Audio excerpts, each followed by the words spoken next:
Vitajte pri počúvaní podcastu spoločnosti Šídel Slovensko. Keďže sa nás častokrát pýtate tie isté otázky, rozhodli sme sa pre vás pripraviť tento podcast. Budeme sa rozprávať o všetkom, čo sa týka komínov a komínových systémov. Volám sa Juraj Benda a na moje otázky bude odpovedať technický riaditeľ spoločnosti Šídel Slovensko Maroš Plško. Dobrý deň. Dobrý deň. V druhej časti našeho podcastu sa budeme rozprávať o realizácii a stavbe komína. Pán Plško, ako si mám komín objednať, alebo čo potrebujete vedieť na to, aby ste mi vedeli navrhnúť vhodný komín a pripraviť cenovú ponuku? Úplne ideálne je, pokiaľ nás kontaktujete, alebo zákazník nás kontaktuje prostredníctvom našej webovej stránky, kde vypíše základné kontaktné informácie a tie základné požadované informácie k stanoveniu špecifikácie a cenovej ponuky. Pre nás tie základné informácie sú samotná výška komínového telesa, požadovaný priemer. Ak neviete priemer, ste laik, čo je úplne pochopiteľné, tak určite budeme chcieť vedieť aspoň približnú špecifikáciu, aký tepelný spotrebič, čo tam budete pripájať na to komínové teleso. Samozrejme, už predtým, ako nás kontaktujete, si môžete pozrieť typy komínových telies, typy komínových systémov, ktoré máme k dispozícii a prípadne sa v tomto zorientovať. My vám spracujeme špecifikáciu, cenovú ponuku, moji kolegovia, odborní poradcovia, ktorí pôsobia po celom území Slovenskej republiky, tak spracujú aj niekoľko typov cenových ponúk, teda niekoľko komínových systémov a následne s touto ponukou idete do stavebnín, ktoré vám ponúknú formu dodávky. Takže ten komín si vlastne môžem postaviť aj sám?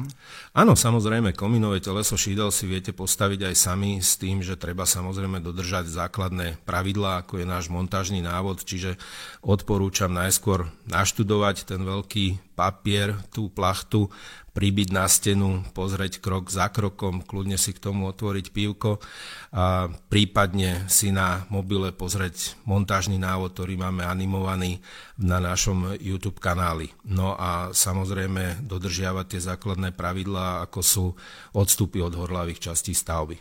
A aké zariadenia by som v takom prípade na tom potreboval? Zariadenie, nádobu na miešanie malty, lepidla, a flexu, aby ste vedeli vyrezať otvory pre sopuch alebo pre komínové dvierka. Vodováha vie byť veľkou pomocníčkou. Nie každý má dobré oko, potrebuje technické zariadenie a nič viac. Takže klasická stavbarina, dá sa povedať. Klasická stavbarina. A čo treba dodržať pri takej stavbe komína? Napríklad odstupy alebo výšku komína, preveriť si nejakú teoretickú kolíziu so stropom, so strechou. Čo sa týka odstupových vzdialeností, tak pri keramických komínových telesách v zmysle novej slovenskej technickej normy STN 1443 akékoľvek formy zabudovania s akoukoľvek hrúbkou izolačnej vrstvy v strope, v streche, tak bezpečná odstupová vzdialenosť pre tuhé palivá pri keramických systémoch je 50 mm. To znamená, čokoľvek drevené, veľmi jednoducho povedané, musí byť minimálne 5 cm od vonkajšieho povrchu komínového telesa. Určite, keď idete komínové teleso stavať, tak skontrolovať súlad projektu s realizáciou, myslím teraz tým napríklad otvor v strope, poloha krokvy vedľa, prípadne cez komínové teleso, tak aby bol človek pripravený. A v súvislosti s tou krokvou alebo strechou ma napadá jedna vec. Ľudia sa často pýtajú, že či postaviť najskôr kompletné komínové teleso a potom realizovať strechu. Moje odporúčanie je, postavte prvé 3 metre komínového telesa, viete tým pádom, kde sa ocitne jeho zvyšok, následne postaviť krov a potom dostávať komínové teleso. Je to z toho dôvodu, že veľmi často sa stáva pri stavbe krovu, ak je už komín realizovaný, trčí, tak pri akejkoľvek snahe vyhnúť sa kolízii krokvy pri montáži s komínom, tak sa podarí to komínové teleso trafiť. Takže najskôr krov a potom dokončiť komínové teleso. Koľko trvá postaviť komín? Dá sa to postaviť za jeden deň?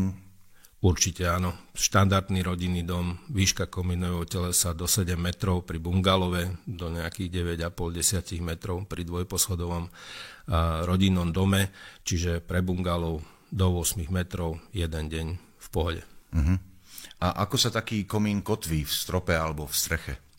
Čo sa týka kotvenia komínového telesa, tak komínové teleso je samonosné. To znamená, nesmie byť súčasťou nosného systému budovy, takže nepripada do úvahy, aby ste ho zaliali do betónového stropu. Takže v prípade prestupu komínového telesa stropom je nevyhnutné pri betónovom strope zanechať dilatačnú škáru 3 cm. Je to napísané v montážnom návode, zdôrazňujeme to, ale poteší nás aj 1 cm. Naozaj je dôležité, aby ten komín nebol pevne zviazaný, mal možnosť dilatovať. Náročnejšie je to pri strope z horlavých materiálov, teda napríklad pri drevenom strope, tak v tom prípade je nami požadovaná bezpečná odstupová vzdialenosť 50 mm. Ale v tej súvislosti určite spomeniem to, že v prípade kovových komínových telies je táto problematika oveľa náročnejšia, a to z toho dôvodu, že ľudia majú mylnú predstavu, že poznajú kovové komínové teleso len z jeho prevádzkových podmienok. Vtedy na povrchu toho komínového telesa je pár desiatok stupňov.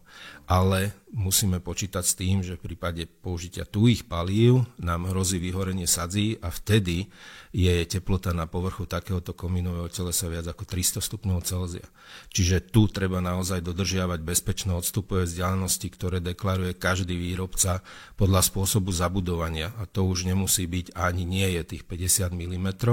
Takže na toto si treba dávať pozor. V prípade kovových komínových telies neexistuje, aby ste napojili napríklad parozábranu priamo na komínové teleso alebo použili gumovú manžetu alebo EPD manžetu, ktorej tepelná odolnosť krátkodobo je do 250 stupňov Celzia. Takže to je neuveriteľný rozdiel v tých teplotách. Ešte ma napadlo, že v akej výške treba urobiť napojenie na samotný spotrebič a v akom uhle? 45 stupňov alebo v pravom uhle? Čo sa týka uhla napojenia, keď začneme od konca vašej otázky, tak 45 stupňové napojenie odporúčame vtedy, keď je naozaj nízka výška komínového telesa a potrebujete získať každý paskal. Uh-huh. Aktuálne ale pokiaľ pripájate štandardný spotrebič, navyše máte výhodu toho, že má externý prívod vzduchu, čiže je to tesný spotrebič, tak to 90 stupňové napojenie je úplne v pohode. A čo sa týka výšky napojenia, tak závisí od toho, aký spotrebič tam budete pripájať, čiže v prípade, že sa jedná o pripojenie kotla na tuhé palivo, výška zaústenia 1,5 až 1,8 metra.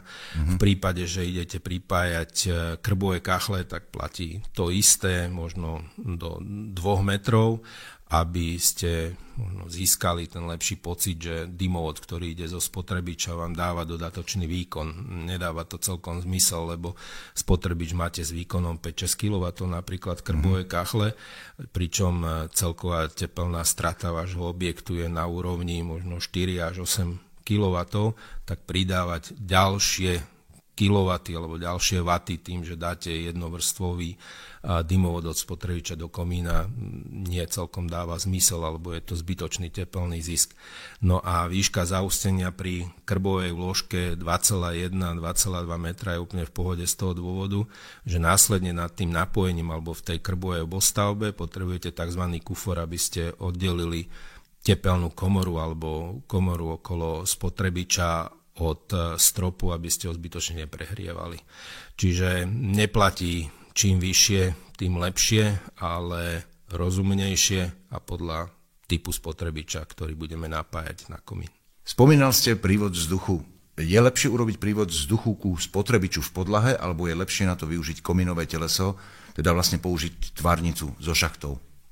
Použil by som komínovú tvárnicu so šachtou alebo napríklad priamo komínový systém, ktorý máme, volá sa Unismart, ktorý umožňuje odvod spalín a zároveň v samotnom komínovom telese bez toho, aby ste dodatočne mali tam šachtu, lebo tá šachta vám robí zo štvorcového prierezu komínovej tvárnice zrazu obdĺžnikový a nemusí vám sa to zmestiť a máte požiadavku naozaj na úsporu miesta, tak potom komínový systém Unismart je určite lepšou voľbou, lebo vo štvorcovom priereze tvárnice máte zároveň prívod vzduchu. keď niekto myslí dopredu, vie spraviť napojenie toho vzduchu v konštrukcii podlahy. Každého individuálna voľba a možnosť. Áno. A ako sa taký komín kotví v strope alebo v streche? Čo sa týka kotvenia komínového telesa, tak určite odporúčame použiť kotviaci prvok do krovu. Je to komponent, ktorý staticky stabilizuje, hlavne bezpečne stabilizuje komínové teleso v nadstrešnej časti a medzi prvkami vlastne krovu, prvkami strechy. Čiže takýmto spôsobom zabezpečíte komín. Určite nie je možné stabilizovať komín latami strešnými. Za prvé nie sú to staticky únosné prvky, čiže zaťaženie toho komína 1 meter 100 kg, keď to vietor rozhýbe, tak tá strešná lata to naozaj nemusí vydržať. Takže určite radšej použiť kotviaci prvok do krovu a samozrejme, čo sa týka tých spomínaných strešných lát, tak pokiaľ stabilizujete ten komín takýmto spôsobom, tak určite nedodržiavate tie požiadavky, ktoré ako výrobca dávame na odstup horlavých častí od vonkajšieho povrchu komínového telesa, čiže 50 mm v prípade komínovej tvárnice je naozaj nevyhnutných a pokiaľ toto nedodržíte, tak vám hrozí, že pri kontrole a preskúšaní komínového telesa pred jeho uvedením do prevádzky vám osoba odborne spôsobila komín a revízny technik povie, že daný komín nie je možné uviesť do prevádzky. Rozumiem. Napadla ma k tomu taká kuriózna otázka. Komín, spomínal ste vietor. Je komín fixnutý na echt, ako sa hovorí, alebo má určitú pohyblivosť niekoľko desiatok milimetra? Určite nemusíme baviť o milimetroch, je to určite viacej, všetko závisí od toho, aký silný vietor fúka. Je aj iná možnosť ukončenia komína okrem zateplenia? Určite áno, sú k dispozícii riešenia ako komínový plášť, čiže prefabrikovaná časť, ktorá sa nasunie na komínové teleso. Vieme ponúknuť komínový plášť v štruktúre tehlovej, alebo mietka hladká, alebo drsná v akejkoľvek farbe. A je vlastne komín potrebné zatepliť? Určite odporúčame komínové teleso zatepliť. Je to z viacerých hľadisk. Vytvoríte vlastne bariéru proti pôsobeniu poveternostných vplyvov, čiže izolačná vrstva ďalej umožní alebo zabráni poklesu teploty spalín, to znamená komínový ťah zostáva zachovaný. No a v prípade komínov so zadným odvetraním je to ochrana pred tým, aby vám nekondenzoval teplý a vlhký vzduch v zadnom odvetraní a nespôsoboval vlhnutie komínového telesa. Je to veľmi častý prípad v prípade komínových telies so zadným odvetraním. V päte máte mriežku, ktorou ide teplý a vlhký vzduch stúpa hore, narazí na studený povrch v podkrovnej časti alebo priamo nad strechou v exteriérovej časti a ten teplý a vlhký vzduch skondenzuje. A vtedy sa ľudia čudujú, hlavne v zimnom období, že prečo mi vlhne komín, keď nepršalo. Čiže tomu zabráni vlastne zateplenie komínového telesa, aby k takémuto prejavu nedošlo. Čiže odporúčame určite zatepliť v nadstrešnej časti. Pokiaľ máte komín so zadným odvetraním a máte podkrovný priestor, ktorý je nevykurovaný, tak určite by som takýmto štýlom zateplil aj túto časť, aby som zabránil takýmto prejavom. Áno. A aké sú výhody zadného odvetrania? Zadným odvetraním rozumieme priestor, ktorý je v rohoch tvárnice. Úlohou zadného odvetrania je odvod vlhkosti z komínového telesa, pokiaľ sa tam prejaví, a samozrejme aj odvod tepelného zaťaženia. Takže toto je súčasťou komínového telesa, aby fungovalo tak, ako má a bolo prevádzkované tak, ako bolo certifikované. Potrebuje komín striežku? Veľmi častá otázka. Pokiaľ máte napojené komínové teleso na odvod vlhkosti, čiže v päte každého komína v zmysle normy musíte mať bod alebo napojenie, ktorým odvediete vlhkosť komínového telesa mimo do kanalizácie alebo do akejkoľvek inej možnosti, ktorá sa vám na stavbe vyskytuje, tak pokiaľ to máte riešené, tak z môjho pohľadu striežku nepotrebujete. Pokiaľ však ste pozabudli na privedenie kanalizácie ku komínovému telesu, tak v takom prípade máte možnosť prostredníctvom striežky skôr obmedziť množstvo spádu poveternostnej vlhkosti dovnútra, do komínového telesa. A ako vysoko môže byť samotný komín nad strechou? Čo sa týka výšky komínového telesa nad strechou, tak sa aktuálne riadíme slovenskou technickou normou STNN 15287-1 a tam máte v podstate, keď to zjednodušíme, to množstvo pravidiel na šikmú strechu, tak máte a na tuhé paliva, čiže spotrebíš na tuhé paliva, čo je najčastejší prípad dnes na Slovensku, tak máte možnosť si vybrať z troch základných možností. Buď idete minimálne 0,4 metra nad hreben strechy, čiže nad najvyšší bod strechy, alebo vediete kolmicu z ústia voči strešnej rovine s dĺžkou minimálne 1 meter. Aby to nebolo také jednoduché, tak ešte alebo že do tretice všetko najlepšie, tak rovina úsečka z ústia komína voči strešnej rovine s dĺžkou minimálne 2,3 metra. Možno náročné na počúvanie, ale určite bude jednoduchšie si pozrieť našu webovú stránku, pod stránku najčastejšie kladené otázky a tam je možné presne si aj pozrieť, aké kóty boli myslené týmto spôsobom pri šikmej streche a pri plochej streche. Tam je takisto vidieť, že strecha, ktorá má menej ako 20 stupňov, je považovaná za plochu a vtedy musíte ísť s komínovým telesom minimálne 1 meter nad najvyšší bod strechy. Čiže toto sú také tie základné pravidlá a možno ešte také doplnenie. Aktuálne minimálna výška vyústenia spalín nad terénom je 4 metre. Čiže akýkoľvek spotrebič, ktorý má vyvedené spaliny, tak tieto spaliny opúšťajú komínové teleso vo výške minimálne 4 metre nad terénom. Rozumiem. A jednotkové meranie v paskaloch, čo sa týka ťahu komína? Čo sa týka požiadavky na komínový ťah, tak toto stanovuje výrobca vlastne tepelného spotrebiča, čiže ten stanovuje, aký komínový ťah má mať komínové teleso, aby jeho spotrebič správne, energeticky efektívne fungoval. Tá hodnota je daná samozrejme, alebo vychádza z toho, akú máte teplotu spalín, aký máte prierez, aký máte hmotnostný tok, ale toto bežný zákazník, bežný užívateľ nepotrebuje vedieť. Môžem na komín upevňovať technické zariadenie ako napríklad kotol?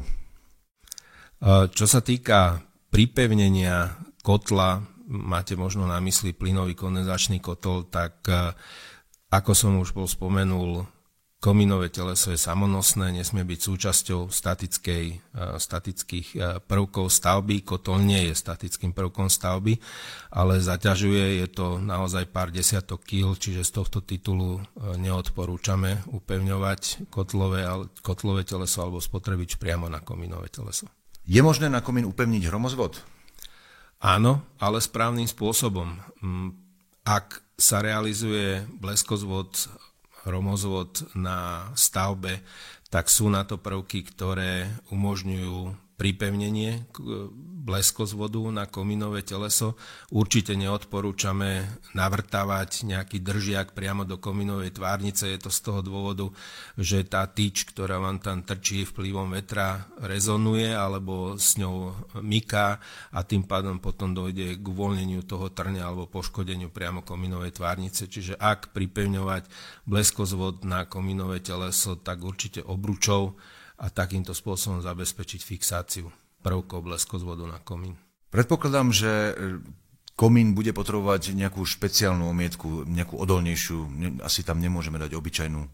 Nie. V prípade komínového telesa môžete použiť rovnakú omietku, ako použijete na fasádu rodinného domu. Nič špeciálne nepotrebujeme, takže za týchto okolností komín si nevyžaduje extra starostlivosť v tomto smere.